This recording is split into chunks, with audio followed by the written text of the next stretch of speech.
باسم الآب والابن والروح القدس الإله الواحد آمين. حل علينا نعمته وبركته من الآن والأبد آمين.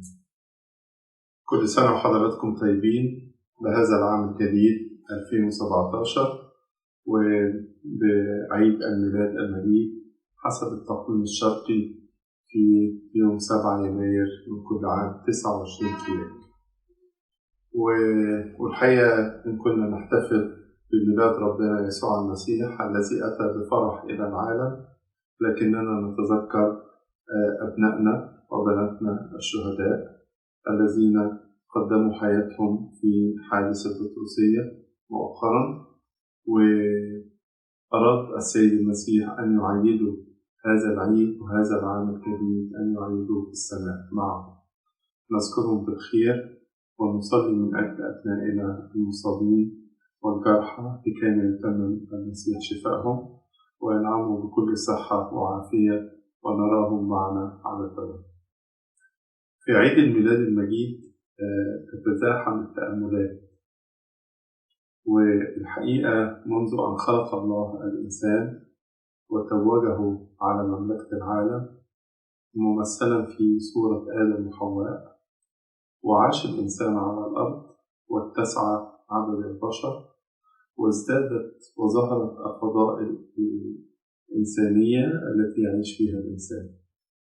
ظهرت فضائل التعاون كالمحبة الوفاء، وأيضا ظهرت بعض الضعفات الإنسانية.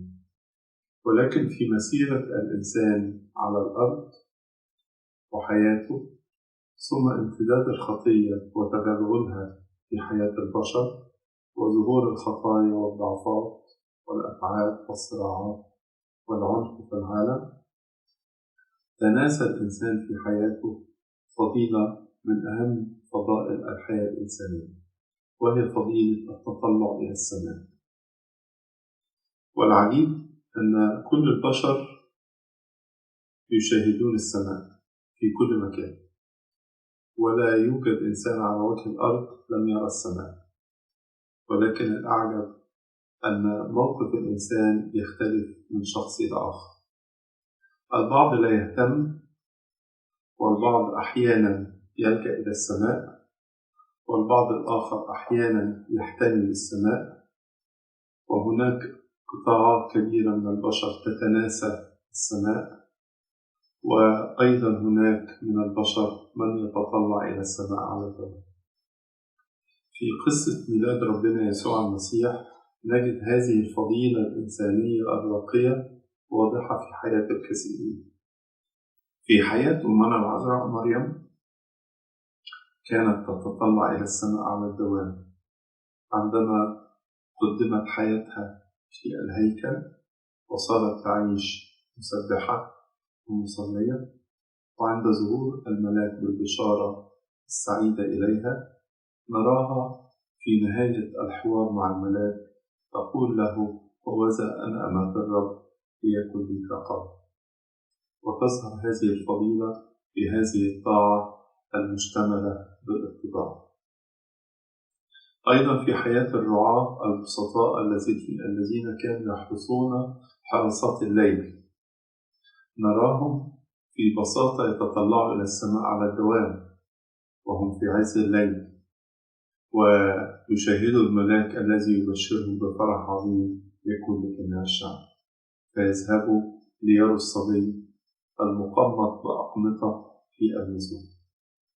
هكذا المجوس كانت صناعتهم الفلك، ينظرون إلى السماء على الدوام، يشاهدون النجوم، يبحثون عن نجم أسمى كما تعلموا في كتبهم، وعندما يروا هذا النجم الذي يبين أن رب الحقيقة قد جاء إلى العالم، بهذا النجم يتطلعوا إلى السماء ويسيروا في رحلة طويلة من بلاد المشرق حتى بيت لحم، والنجم يرشدهم ويقف معهم ويذهب لهم أين هو المولود ملك اليهود. هكذا سمعان الشيخ، ذلك الرجل الذي تعدى عمره حوالي 300 عام، عندما تأتي أمنا العذراء مريم والقديس يوسف النجار ويضع الصبي الطفل يسوع بين يديه حسب الشريعة، فيتذكر أنه كان واحدا من الذين قاموا بالترجمة في العهد القديم، ترجمة الكتاب من العبرانية إلى اليونانية، فيقول هذه القولة الشهيرة: الآن يا سيدي قعدت السلام حسب قوله، لأن عيناي قد أبصرت خلاصك. أيضا هناك مثل آخر: حنا النبية، تلك الأرملة التي عاشت في الزواج 7 سنوات ثم ترملت 84 سنة، بقيت موجودة في الهيكل تسبح وتصلي ليلا ونهارا وهي مرفوعة العينين نحو السماء. هذه نماذج وعينات من قصة أحداث الميلاد تطلعوا إلى السماء. ولكن ربما يكون السؤال الآن: ما قيمة التطلع إلى السماء؟ التطلع للسماء بلا شك له فائدة كبيرة في حياة الإنسان.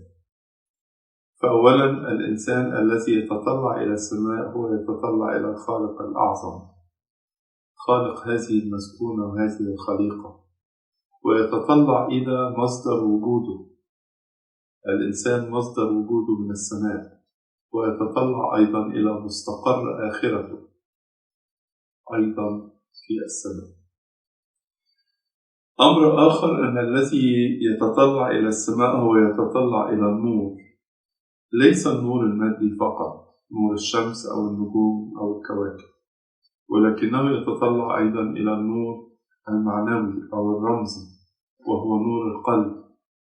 فالإنسان عندما يملك قلبا مستنيرا ويعيش في الاستنارة يستطيع أن يمارس حياته بنجاح. أيضا التطلع إلى السماء هو تطلع إلى حياة السلام الدائم. مكتوب: طوبى لصانع السلام لأنهم أبناء الله يدعون. فالذي يتطلع إلى السماء دائما يأخذ السلام من ملك السلام، وهذا السلام يستقر في قلبه، ويصير الإنسان صانعا للسلام في كل مكان. هو ينال هذه الصفة لأن الإنسان الذي ينظر إلى الأرض دائما هو يسعى إلى العنف، ويسعى إلى الحرب، ويسعى إلى الصراع وإلى الأهواء. أيضا الذي يتطلع إلى السماء هو يتطلع إلى الفرح الدائم. أفراح السماء هي أفراح مجيدة ودائمة ومستمرة، ولا تعقبها أي مرارة. أفراح الأرض تبدو أنها مبهجة، ولكن إلى حين وإلى وقت قليل، وغالبا تأتي أفراح الأرض وبعدها شيء من المرارة فينساها الإنسان.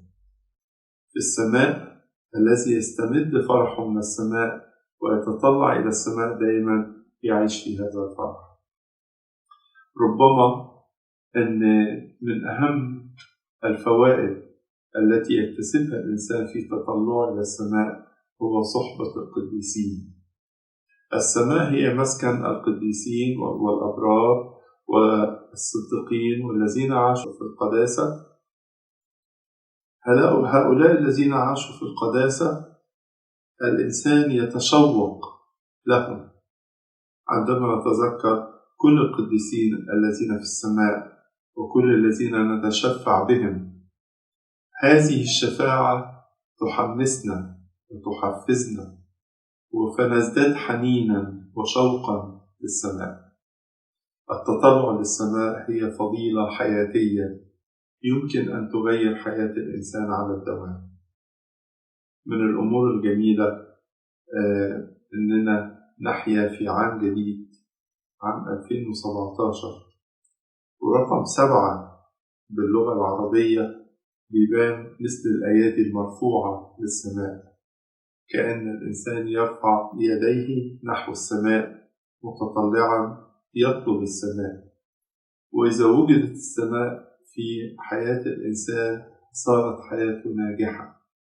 نحن نصلي على الدوام في اليوم مرات كثيرة ونقول: كما في السماء كذلك على الأرض. زي ما في السماء زي ما على الأرض. أنا بهنيكم جميعا بهني كل الآباء المطارنة والأساقفة والآباء الكهنة والشمامسة وكل الإكليروس وكل الشعب، لجان الكنائس ومجالس الكنائس، وبهني قطاعات الخدام والخادمات، وبهني كل الشباب والشابات. بهني أيضا كل الأسر الموجودة في كل مكان في كنائسنا والذين يحتفلون بالعيد في هذا التوقيت. بهني كل الأطفال والصغار، وأصلي أن يعطي الله هذا العام يعطي فيه نعمة ومعونة. وأنقل إليكم التحية والمحبة من أرض مصر ومن أرض القديس ماري مرقس الرسول الكاروز الذي كرز بلادنا وبشرها بالإيمان بالمسيح. كل سنة وحضراتكم جميعا بخير، راجع لكم كل صحة وكل بركة من وليد المزود، أن يمنحكم الفرح والسلام والرجاء على الدوام. لإلهنا كل مجد وكرامة من الآن وإلى الأبد. آمين.